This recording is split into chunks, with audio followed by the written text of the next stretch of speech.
প্রভু, আমার তো এখন 17 বছর বয়স, আমি কি একা দীক্ষা নিতে পারি? কলকাতা থেকে বুলান সিংহ। হ্যাঁ, দীক্ষা নেওয়া যায় যদি দীক্ষার সমস্ত প্রস্তুতি পর্ব ঠিক থাকে। প্রতিদিন 16 মালা জপ করতে হবে, 4 নিয়ম পালন করতে হবে, তারপরে গুরুদেব দীক্ষা দেবে। তুমি প্রস্তুতি হয়ে নাও, অবশ্যই দীক্ষা পাবে।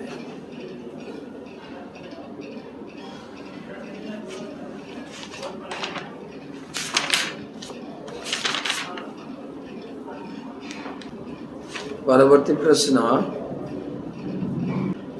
মৃত্যুঞ্জয় সেন, পুরুলিয়া থেকে। হরে কৃষ্ণ, ধন্যবাদ, প্রণাম মহারাজ। আমার একটা প্রশ্ন ছিল, তুলসী পাতা কোন দিন তোলা যায় না? আমরা সাধারণত গুরুদেবের কাছে শিখেছি কেবল দ্বাদশের দিন তুলসী তুলবেন না, আর প্রতিদিন তুলতে পারবেন। দ্বাদশের দিনটা করবেন কি, একাদশের দিন তুলে রাখবেন, দ্বাদশীতে ভগবানের ভোগে ভগবানের চরণ দেবেন। কেবল দ্বাদশীতে তুলতে নেই।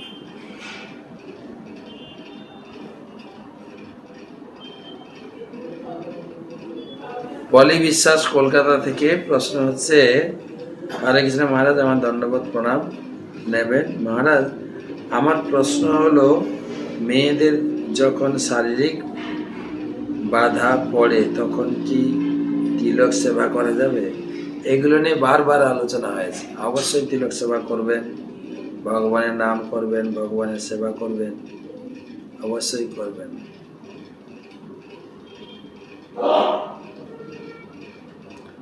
পরবর্তী প্রশ্ন করেছেন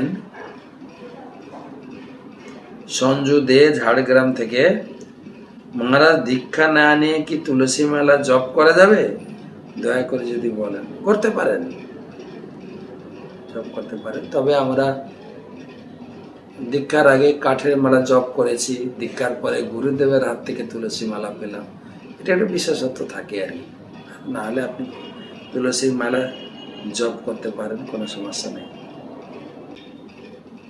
পরবর্তী প্রশ্ন, মমতা মুখার্জি। সবাই বলে যে আত্মাকে কষ্ট দিতে নেই, আত্মা যা চায় তাই দিয়ে আত্মাকে তুষ্ট রাখতে হয়।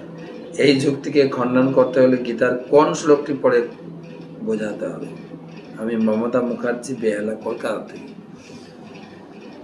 একটা কথা মনে রাখতে হবে, যারা বুঝতে চাইবে না, আপনি যত যুক্তি দেখান বুঝবে না। এই মাছ মাংস খেলে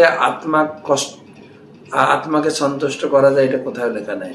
আর মাছ মাংস ছেড়ে দিলে আত্মার কষ্ট হবে, এটাও লেখা নেই। এগুলো নিজের বানানো। খাওয়া দাওয়া তো দেহের ব্যাপার, আত্মা এসব কোনো কিছুই খায় না। তাই পরমাত্মাকে সন্তুষ্ট করতে আপনি এই জিনিসগুলো, শাস্ত্রীয় নিয়মগুলো মানতে হবে, নিরামিষ খেতে হবে। এই আত্মার কষ্ট করে, আত্মা সম্বন্ধে কিছু আলোচনাই হয় না, শুধু নিজের তৃপ্তি বিধানের জন্য আত্মা কথাটা লাগিয়ে দেয়। আত্মা সম্বন্ধে জানতে গেলে ভগবদ্গীতা 2য় অধ্যায় 3য় অধ্যায় পড়বেন। 3য় অধ্যায়ে বলেছেন, যিনি আত্মাতেই প্রীত, আত্মাতেই সন্তুষ্ট, তার কোনো কর্ম করা লাগে না। এটা 3য় অধ্যায় 17 নম্বর শ্লোকে আছে। কিন্তু বিষয়টা যদি আপনি বুঝিয়ে বলতে চান, আপনাকে 2য় অধ্যায় 3য় অধ্যায় দুটোই পড়তে হবে। বাণী পাল, এই বিষয় প্রশ্ন। হরে কৃষ্ণ প্রভু, সব পুরুষ কি হরি ভজনে উৎসুক? বেশিরভাগ তো ভোগ বিলাসে, তাহলে তাদের জন্য শাস্ত্রের কথাগুলো প্রযোজ্য? যদি বলেন।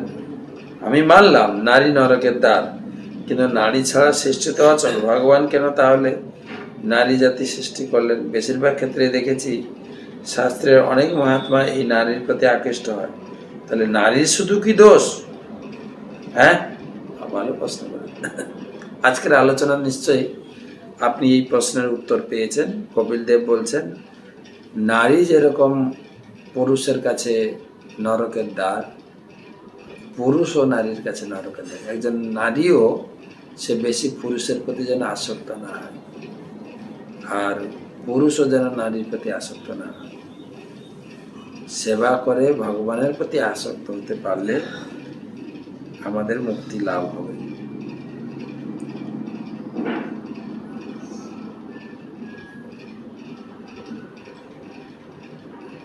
নদিয়া থেকে আকাশ। হরে কৃষ্ণ মহারাজ, আমার প্রশ্ন হচ্ছে জন্মাদর্শ যত মানে কি? এই শ্লোকটা ভাগবতমের প্রথম শ্লোক। ব্যাসদেব বন্দনা করেছেন জন্ম আদি অশ্ব। জন্ম মানে হচ্ছে সৃষ্টি, পালন, ধ্বংস, এই তিনটির যিনি মালিক, যিনি নিয়ন্ত্রণকর্তা, সেই বসুদেব পুত্র বাসুদেবকে আমি প্রণাম করি। এটাই বলা হয়েছে। জন্মাদি অশ্ব মানে সৃষ্টি, পালন, পোষণ আদি যত যা কিছু আছে সবার মালিক হচ্ছেন ভগবান কৃষ্ণ।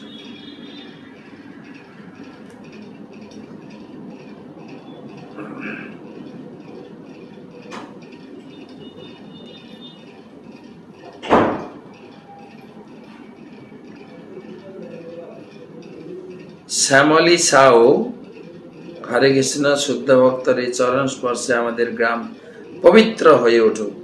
শুদ্ধ ভক্তের শ্রীমুখ থেকে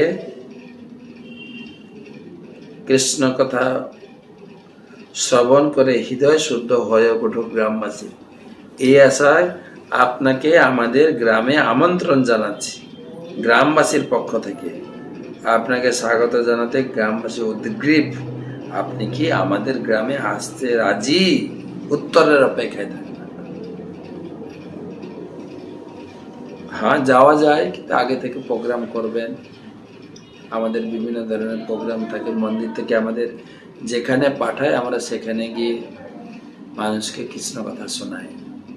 আপনার ইচ্ছা যখন হয়েছে, হতে পারে, টাইমটা আমি দেখে বলবো।